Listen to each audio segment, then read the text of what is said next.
Hey mathematicians, so in number 8, you're being asked to write the slope-intercept form of the equation, but you're not actually given a slope. So what you need to know is that it is parallel to the graph of -2/3. And remember, when there's a parallel slope, that means it's the same slope.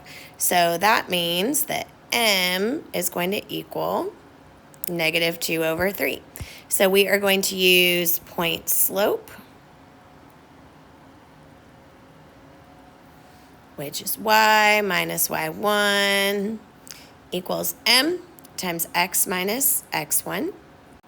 And so m, as we've already stated, is going to be that -2/3.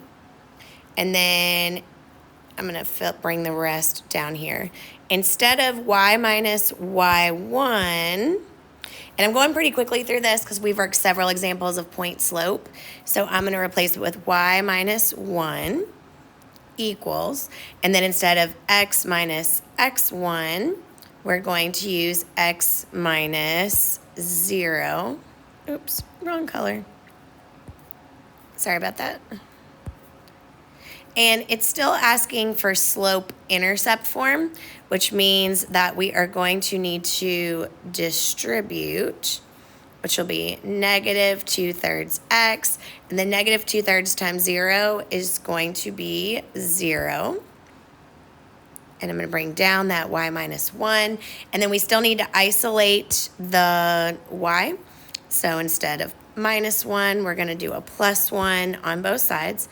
So the slope-intercept form of this equation is y equals -2/3x plus 1.